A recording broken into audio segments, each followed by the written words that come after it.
Hello students, most welcome आपकी अपनी YP computer classes की टू क्रिएटिव लर्निंग में। Today in this video we are going to discuss part 4 switch statement in Java. It means part 1, part 2, part 3 already YouTube channel पर मिल जाएंगे। आज हम बात करेंगे पार्ट 4 में।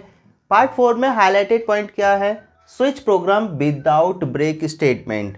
हम एक स्विच प्रोग्राम करेंगे जिसमें कुछ ब्रेक्स यूज़ नहीं करेंगे। नॉर्मली प्रोग्राम्स क्या होते हैं, 90% प्रोग्राम्स में ईच एंड एवरी केस में ब्रेक होता है, ये आपको पता है, राइट? तो मैं एक ऐसा क्वेश्चन लेकर आया हूँ जिसमें हम ब्रेक के साथ भी कर सकते हैं, लेकिन विदाउट ब्रेक वो शॉर्ट फॉर्म में कन्वर्ट हो जाएगा और बहुत ईजिली आप उसे बना सकते हो। ओके, तो क्वेश्चन क्या है वो देख लेते हैं। Write a program to input a character and alphabet and check whether it is vowel or not. तो हमें क्या करना है, एक अल्फ़ाबेट एंटर करना है और चेक करना है कि वो वॉवल है या नहीं। तो इसे दो तरीके से कर सकते हैं। फर्स्ट वे है, ये मैंने फर्स्ट वे तो ऑलरेडी लिख कर दिया है, जो नॉर्मली बुक्स में आपको ये तरीका नहीं मिलेगा, लेकिन जब भी आप इस क्वेश्चन को स्विच से करने की कोशिश करोगे तो क्या होगा, माइंड में यही तरीका आएगा। देखो, पहला लाइन नॉर्मल है, कॉमन है, फिर class vowel public static void main string arg कैर ch लिया। क्यों लिया है? क्योंकि हमें एक अल्फ़ाबेट एंटर करना है। Scanner sc equal to new scanner, ये सब कुछ पुराना है। Input a character. Okay, then फिर ये लाइन आपको याद रखनी है। क्यों? क्योंकि ये लाइन बहुत कम यूज़ करते हैं। मतलब हम ज़्यादातर क्या इनपुट करते हैं, डबल वैल्यू इनपुट करते हैं या इंटीजर वैल्यू इनपुट करते हैं।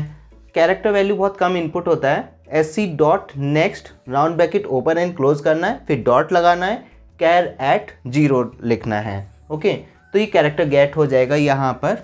ओके, उसके बाद switch ch and case a single code में होना चाहिए, एंड देन SOP मैंने यहाँ पर इसका फुल फॉर्म लिखा है क्योंकि बार बार लिखेंगे तो बहुत ज़्यादा हो जाता है लिखने के लिए। मैं शॉर्ट फॉर्म में लिख रहा हूँ, system.out.println। ओके, तो यहाँ पर वॉवल आ जाएगा। फिर हमने ब्रेक दिया, फिर यहाँ पर केस ई, उसके बाद अगेन वॉवल, फिर break, case I, case O, case U. Each and every case में हमने क्या किया है, वॉवल प्रिंट कर दिया है, एंड डिफ़ॉल्ट में नॉट वॉवल आ गया है। तो ये है एक लॉन्गेस्ट वे, मीन्स फर्स्ट वे है, और सबसे पहले माइंड में यही आएगा। लेकिन बुक्स में आपको ये तरीका नहीं मिलेगा। इसका एक शॉर्टेस्ट फॉर्म है जो हम यूज़ करते हैं, तो उसे बनाते हैं कि वो कैसे यूज़ होगा। तो यहाँ पर अगेन इंपोर्ट वाली लाइन, उसके बाद क्लास वॉवल ब्रैकेट ओपन किया, एंड इतना पार्ट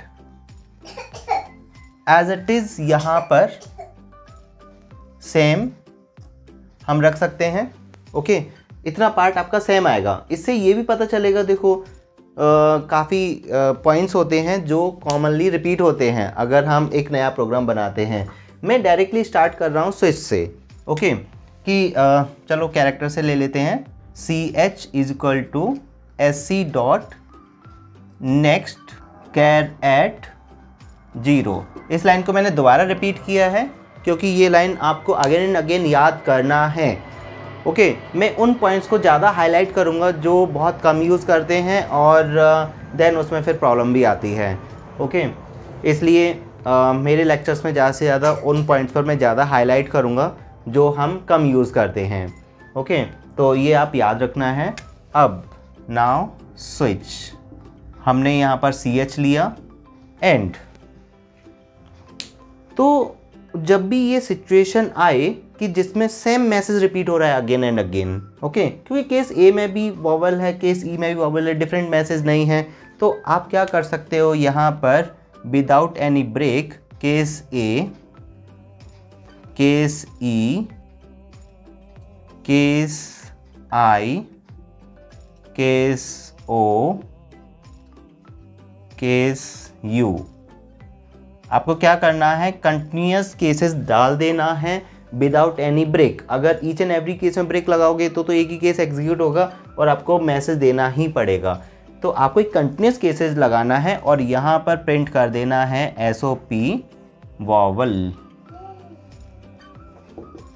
एंड देन फिर एक ब्रेक लगेगा बस। ओके, तो यहाँ पर ऐसा नहीं है कि एक भी ब्रेक नहीं लगाना है, एक ब्रेक तो लगाना पड़ेगा। उसके बाद डिफ़ॉल्ट आ जाएगा SOP नॉट वॉवल।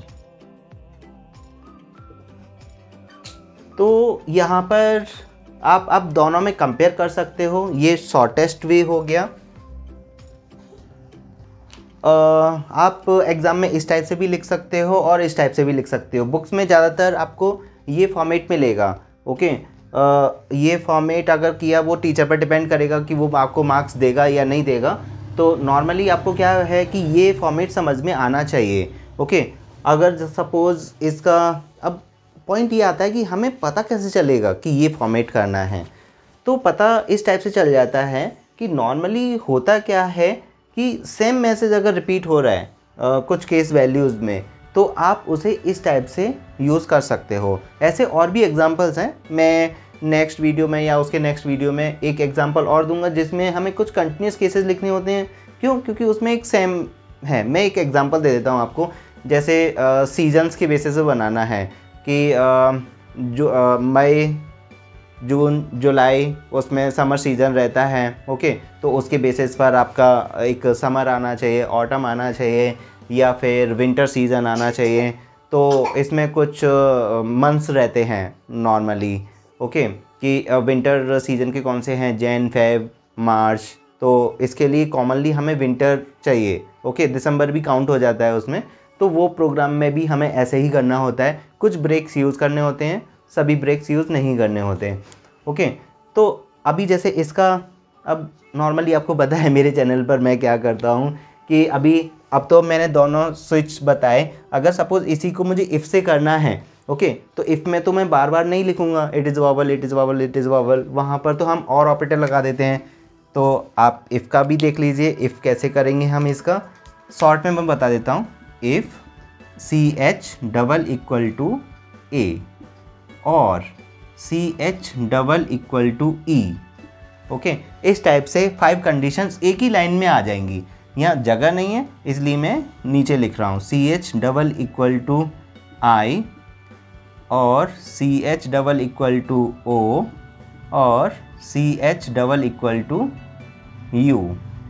ओके, तो यहाँ पर कर देंगे it is vowel, else it is not vowel. If का कोड हो गया। ओके, वही बाय 1 गेट 1 फ्री। ओके, तो पॉइंट आपको बस ये समझाने का था कि यहाँ पर जो ब्रेक है, हम केसेस के बीच में, आपने काफ़ी जब क्वेश्चन ऐसे देखोगे ना तो आप कंफ्यूज हो जाओगे। तो आपको पता होना चाहिए कि केसेस के बीच में जो ब्रेक होता है वो ऑप्शनल होता है, कंपलसरी नहीं होता। इसके बेसिस पर आउटपुट क्वेश्चंस भी आते हैं। तो अगर ब्रेक नहीं है, अच्छा मैं इसे पहले समझा देता हूँ, ठीक है, कि काम कैसे कर रहा है। काम ऐसे कर रहा है कि अगर सपोज़ यहाँ तो समझ में आ रहा है कि अगर CH में E है तो सीधा E चलेगा और वॉवल आ जाएगा। लेकिन यहाँ पर क्या होगा, CH के अंदर अगर E है तो डायरेक्टली केस E हिट होगा। ओके, ब्रेक ना होने की वजह से केस I चल जाएगा, कोई बात नहीं है, कोई मैसेज तो है नहीं, O U एंड वॉवल आ जाएगा। ऐसा नहीं कि I डायरेक्टली फिर वॉवल आ जाएगा। ये केसेस भी एग्जीक्यूट होंगे, ब्रेक नहीं है इसलिए वो बाहर नहीं आएगा, फॉलोइंग केस एग्जीक्यूट होगा, यहाँ से बाहर आएगा। अगर सपोज CH के अंदर मैंने E एंटर किया, E तो हो ही गया, CH के अंदर O एंटर किया, ऊपर आएगा और फिर U चलेगा और वॉवल आ जाएगा। अगर मैं A एंटर करता हूँ CH के अंदर, अगर CH के अंदर हम A एंटर करते हैं तो क्या होगा, A पर आएगा, फिर E भी रन होगा, I भी रन होगा, O U एंड वॉवल एक बार मैसेज आ जाएगा। अब इनके बीच में मैसेज तो है नहीं, हमें तो पता नहीं चल रहा है। तो कंप्यूटर कैसे काम कर रहा है, ये कंप्यूटर से एग्जीक्यूट करोगे लेकिन कंप्यूटर नहीं बताएगा कि रिजल्ट कैसे आया। कंप्यूटर तो सीधा वॉवल दे देगा, लेकिन आपको पता चलना चाहिए ना कि कैसे आया। तो इसमें ये है कि अगर CH के अंदर A आता है तो सीधा A केस हिट होगा, बट ब्रेक ना होने की वजह से ये भी चलेगा, ये भी रन होगा, ये भी रन होगा, ये भी रन होगा, एंड देन वॉवल मैसेज आ जाएगा।